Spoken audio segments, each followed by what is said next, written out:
일괄적으로 재단에서 이야기하긴 탁 잘라서 얘기하기는 어렵지만 그럼 하반기에 각각 네. 두 분 네. 어떤 투자 전략과 어떤 기회를 좀 찾아내면 좋을지. 따라가는 투자를 하는 게 좀 좋을 것 같아요. 따라가는 투자? 아니 갑자기 이렇게 하시는데 어떤- 따라간다는 게 방금 말씀하신 네. 경기도로 좀 주목하라 이런 것처럼요. 그냥 우리가 이제 투자라는 걸 그냥 딱 객관적으로 보면은 강남에 들어가는 게 목표가 아니라 투자는요. 수익률을 높이는 게 중요하거든요. 그러면 수익률을 높이려면요. 가격이 싼 걸 사야 돼요. 그러면 그 가격이 싼 게 어딘지를 찾는 게 중요해요. 서울 같은 경우는 하급지가 아직까지 기회가 좀 있고요.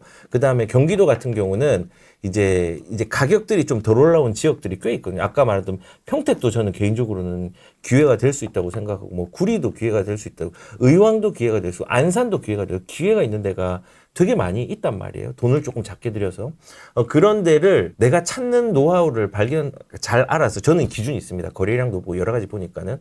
그걸로 이제 그런 데를 따라가는, 미리 선점해서 따라가는 투자를 하반기에는 하는 게 좋을 것 같아요. 왜냐면은 워낙 지금 심리들이 아마 한 달 뒤면 지금보다 저는 더 심할 거라고 생각을 해요. 아, 그렇습니까? 예, 왜냐면은 지금 7월 제가 아까 말한 것처럼 6월의 거래량이 지금 많이 나왔잖아요. 근데 7월이 지금 3,200건 정도가 나왔다 했죠. 3,232건이 323위가 나왔어요. 오늘 기준으로. 그 속도가 엄청 빠른데 이 결과가 7월 31일이 아니라 8월 달에 나온단 말이에요. 그러니까 한 달 뒤면은 이 결과물들이 신문에 아마 이제 기억하십시오.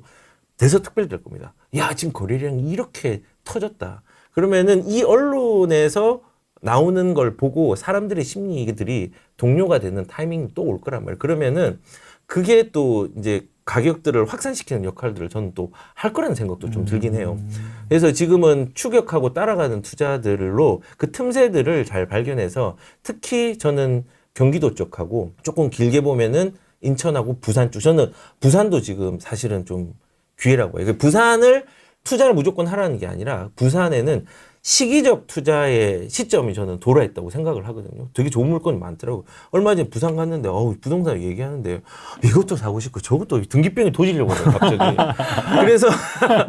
그래서 이제 그런 것들을 이제 잘 찾아서 앞선 아이들이 있으니까 그거를 벤치마킹해서 추격하는 거예요. 예를 들어서 서울에 앞선 사람이 나가니까는 주변으로 퍼지더라. 이거를 다른 이상한 지방에 가지 말고 주요 광역 지자체에서 웬만큼은 좀 비빌 수 있는 데서 아직 시기적으로 괜찮은 것들을 찾아가지고 가는 걸 하반기에 하는 게 좋을 거라는 저는 생각이 듭니다. 네. 경기도에 이런 이제 열기가 퍼져 나갈 것이고, 네. 뭐 인천이라든지, 네. 뭐 부산이라든지 네. 그런 방식대로 저는 따라가는 투자. 네. 개인적으로 지방은 지금 부산이 너무 좋은 게, 저는 부동산 가가지고 되게 막 설레었어요. 네, 설레었어요. 그리고 부산이 5월부터 한 5월, 6월부터 약간의 그 뭔가 줄다리기 하는 듯한 느낌, 상급지의 물건들이 그런 부분들이 좀 현장에서 좀 감지가 됐거든요. 그래서 아마 상급지에서 조만간에 조금 가격이 좀 높은 가격대로 움직이는 물건들이 나오면서 좀 퍼지지 않을까. 다만 부산은 저는 뭐 영도라든지 저기 북구의 이상한 동네 죄송합니다. 가치적으로 좀 아쉬운 동네 그런 데는 제외하고 그냥 조금 중상급지 중에서 최소한 부산 진구 이상 쪽에서 뭔가를 좀 찾아보면은 좀 기회들이 많을 거라고 생각합니다. 사직동 뭐 이런데. 사직동. 예. 부산 사요? 아니, 저는 이제 지방은 제가 계속 말씀드렸듯이 정부 정책이 한번 나올 여지가 있다고 보여지고 정책이 나오고 나서 사도 늦지는 않겠다. 그러니까 정책이라는 게 뭐 양도세 감면이라든가 뭐 미분양 아파트 뭐 취득세 감면이라든가 이런 건 충분히 나올 수 있잖아요. 왜냐면 지방 시장이 좀 안 좋다 보니까. 근데 그런 게 나올 수 있다는 여지도 언론에서 조금씩 나오고 있는 것 네, 같아요. 맞아요. 나오고 있어요. 그래서 이제 그런 게 나오고 나서 사는 것도 괜찮을 것 같고 뭐 이건호 대표님 말씀처럼 조금 더 일찍 사는 것도 나쁘진 않다고 봐요. 왜냐면 지금 임박했다고 보여지면은 좀 먼저 선 진입하는 것도 나쁘지 않을 것 같다는 좀 생각도 드는데 어쨌든 그런 정책이 어떠냐에 따라서 또 지방 아파트 시장도 좀 달라질 수 있다고 보는 거고 저는 7, 8월 달은 조금 보합일 수도 있을 것 같아요. 오히려. 그러니까 왜냐면 9월 달, 왜냐면 7, 8월 달에 또 휴가철이기도 하고 장마철이기도 하고 해서 지금 또 물이 많이 올라왔잖아요. 그러니까 사람들이 이제 피로감도 좀 있을 수 있을 것 같고 또 추격 매수하기에 조금 부담스러운 면도 있기 때문에 조금 7, 8월 달은 물론 이제 그 거래량 이런 거 좀 봐야겠지만은 조금 더 오히려 좀 잠잠해질 수도 있다고 좀 생각이 되기도 하거든요. 쉬어가네요. 네, 쉬어갈 수도 있다. 우리 재밌겠다. 이거 네. 편집을 좀 해서 네네. 한 달 뒤, 두 달 뒤에 그 결과들을 같이 맞아요. 토론을 하면 그럼요. 되게 재밌을 것 같은데 아. 누가 틀려도 사실 기분 나쁜 거 아니에요. 그럼요. 이거는 맞출 네. 수 있는 게 아니거든요. 그럼요. 재밌을 것 같은데. 네. 그렇죠. 그 저기부터 동탄 청약 경쟁률부터. 네, 그럼 첫 번째는 동찬 8만. 아까 이제 30만이 있나요? 30만? 30만 저는 20만. 20만? 이거는 이길 가능성도 아, 있어요. 네네네. 네. 근데 한 달 뒤 이건 저는 좀 자신 자신 있습니다. 있으시군요. 네, 자신 있습니다. 왜냐면 더 뜨거울 것이다. 네, 더 뜨거운 부분들은 당분간 지속되지만 신고가를 찍은 데는 쉼이 있는 곳은 있지만은 그거의 동생들이 조금 좀 움직이는 게 좀 생길 것이다. 이제 전 그거죠. 그렇죠. 아. 이제 서울보다는 근데 저도 동감하는 게 서울보다는 아까 얘기했듯이 이제 경기도 이제 이 지역들로 좀 온기가 퍼질 수도 있는데 네. 근데 이게 막 지금처럼 막 그 서울 지역이 막 더 오르거나 막 이렇게 그렇게 하기보다는 약간 좀 쉬어가는 타이밍이 오지 않을까. 왜냐면 7, 8월 달에 또 휴가철이기도 해서 하니까 예, 그거는 조금 이제 가격 피로감 때문에 좀 그럴 수 있지 않을까 우리 생각이 되는 거죠. 8월 네. 말에 한번 방송 잡을까요? 그렇죠. 너무 재밌을 것 같아요. 8월 말이나 9월 초에. 네. 그래서 그 정도면 이제 그 데이터가 좀 다 들어옵니까? 그렇죠, 완벽합니다. 저는 확신합니다. 이거는 그냥 이게 일까 이거보다 네네. 저는 확신 수준입니다. 네네. 예. 아이 뭐 좋죠. 확실하지 않으면 승부를 걸지 말라고. 네네네. 저는 승부를 걸 자신 있습니다. 그 정도로. 네. 알겠습니다. 네. 근데 이제 저는 확신하지 않아요. 그러니까 저는 이제 두 달 뒤, 석 달 뒤는 확신하진 않는데 네네. 이게 지금 통계 추이를 저는 매번 맞아요. 체크를 하거든요. 맞아요. 근데 이 분위기가 한 달 안에 뭐 지금 뭔가 박살날까? 이거는 아까 제가 네. 박살난다는 게 아니라 이제 쉬어간다. 네, 쉬어간다. 그렇죠. 네, 보합. 약간 소강. 그렇죠. 소강 상태로 약간의 됩니다. 소강. 네. 저는 그래서 소강이 있을 게 9월 정도라는 생각을 하는데 그게 고가 주택으로 신고가가 네네. 계속 나올 수는 없으니까 쉬어가는 구간이 있을 거고 네. 쉬어가면은 이제 중하급지에 있는 부분들도 조금의 거래량들은 늘어난다. 요게 제 의견이에요. 네. 6억, 네. 9억, 9억 네. 대. 네. 감질한 것 같습니다. 네. 얘네들 봐라. 네. 다시 또 까부네. 이 네. 투기꾼들 네. 이러고 있는 것 같습니다. 그렇죠. 규제가 또 나올까봐 이제 또 걱정이 되기도 하는데. 근데 여기서 지금 정부에서 8월 달에 네. 정책을 검토를 하고 있다는 게 내용이 뭐냐면은 공급 정책이에요. 근데 공급이 되게 재밌는 게 우리가 가만히 생각하면 시장이 안 좋아지잖아요. 시장이 가격이 올라가잖아요. 어김없이 나오는 정책이 공급 정책이에요. 그렇죠. 왜냐하면 공급은 심리를 잠재울 수 있어요. 착시적으로 할 수 있어요. 왜냐하면 공급이 오늘 발표했는데 내년에 나오는 게 아니거든요. 3, 4년, 5년 걸리잖아요. 네.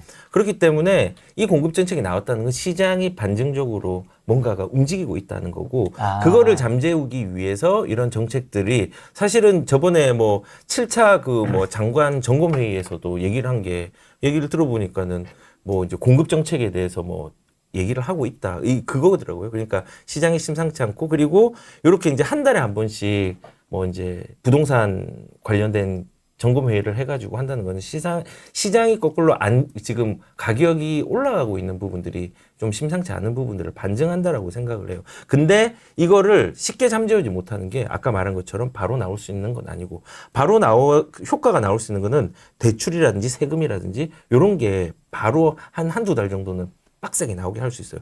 근데 그것 중에 하나가 9월 달에 이제 2단계 스트레스 DSR로 이제 좀 막는 거긴 하거든요. 근데 이 스트레스 DSR 자체가 과연 막을 수 있을까? 일부 효과는 있을 수 있는데 우리가 또 과거 불과 바로 앞에 2월 28일 날, 2월 26일 날 1차 스트레스 DSR을 막았을 때 대출 규모가 줄어들었지만은 거래량들은 더 많이 늘었어요. 그러면 2차가 이걸 막을 수 있을까? 저는 개인적으로 미미하게는 따끔할 수 있지만은 너 눌러 이렇게는 못할 것 같아요. 네, 그래서 우선은 이 정책이 나온다는 거 우리가 해석을 해야 되는 게 속뜻이 뭔지를 해석하는 게 좀 중요할 것 같고 그 속뜻은 지금 시장이 분위기가 심상치 않기 때문에 정부는 폭등과 폭락을 원치 않습니다. 그거에 대한 부분들을 조금은 잠재우기 위한 어떤 또 방법을 지금 강구하고 있다는 거, 시장 상황을 대변한다는 거, 그거를 조금 알았으면 좋겠다는 생각에서 한번 걸 뽑아왔습니다. 네. 대표님 좀 어떻게 보십니까? 정부의 이런 그러니까 전에 한번 우리가 그 너무 안일하게 대체한다고 방송에서 얘기한 적이 있었잖아요. 그러고 나서 바로 또 이렇게 갑자기 또 태세 전환한 거에서도 깜짝 놀랐는데, 그러니까 본인들도 이제 좀 안일하게 대처한 것 같으니까 이제 조금 더 이제 적극적으로 해야겠다 이렇게 이제 문제 인식을 좀 갖기 시작을 한 것 같아요. 근데 이제 말씀하신 대로 이게 공급이 뭐 당장 뭐 이루어질 수 있는 것도 아니고 시간이 좀 많이 필요하기 때문에 그 효과에 대해서는 또 어떤 효과가 이렇게 크지는 않을 것 같다는 좀 생각이 드는 면도 있고, 이제 또 정책이 잘못해서 이제 섣불리 막 정책을 예전에 문재인 정부 때도 정책을 막 섣불리 내다 보니까 오히려 막 불장이 더 돼버리는 경향도 있었어요. 그렇기 때문에 요번에는 이제 그런 실수를 좀 안 했으면 좋겠다. 그러니까 좀 급하다고 해서 정책을 막 섣불리 내다 보면은 오히려 시장이 더 불타오를 수 있다. 그렇기 때문에 그런 거는 조금 더 오히려 조심해야 되지 않을까? 이렇게 생각합니다. 요거 약속 못 지켜요. 왠지 아십니까? 항상 공급 정책은 계획이 풍성하지만, 예를 들어서 2020년도에 7월 10일 날 3기 신도시 물량 얼만큼 확보해가지고 이거 언제까지 내겠다, 입주 언제까지 시켰다는 줄 아십니까? 2024년입니다.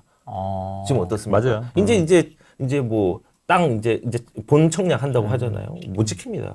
그런데 이게 정치적으로는 효과가 있어요. 왜냐면은 사람 심리를 이렇게 된다고? 저는 사전 청약도 착시적 공급이라고 했거든요. 그냥 공급을 하는 게 아니라 착시적으로 이거 공급되는 것처럼 사람들을 청약을 하면은 공급되는 것 같잖아요. 그거를 또 정치적으로도 좀 많이 이용한다는 생각도 했고, 요것도 저는 좀 정치적인 부분에서 이게 심리가 심상치 않으니까 이렇게 공급으로 계속 심리를 좀 눌리려는 효과는 조금은 있는데, 조금 약발이 이게 약하다. 예. 최근에 그 대출 규제를 다시 좀 한 것 같더라고요. 다주택자 대출 규제를 은행권 통해서 대출 규제가 올라왔더라고요. 그래서 그렇게 해서 좀 약간 수요를 좀 이렇게 진정시키겠다. 왜냐하면 좀 가파르게 지금 담보대출이 늘어나니까 이제 아무래도 그런 식으로 해서 좀 아무래도 이제 수요 심리 좀 늦추겠다 이런 좀 취지로 계속 이제 그런 정책들을 내놓는 것 같아요. 근데 대출을 규제를 지금 많이 한다는 게 어떤 거죠? 그러니까 그게 이제 다주택자 대출을 원래는 또 그게 잠깐 풀렸었어요. 다주택자. 근데 그것도 이제 다주택자에 대해서는 대출 규제를 하겠다. 담보대출 규제를 하겠다. 그런 게 이제 최근에 이제 기사 나왔어요. 시행이 되는 것 같아요. 그렇게 해서 이제 그게 대출 규제가 이제 아니면 이제 이 대출을 받으면 또 다른 거 집을 살 때 그게 회수가 되는 조건으로 그런 식으로 이제 대출 규제가 되고 있다. 이렇게 보여지는 거죠. 네.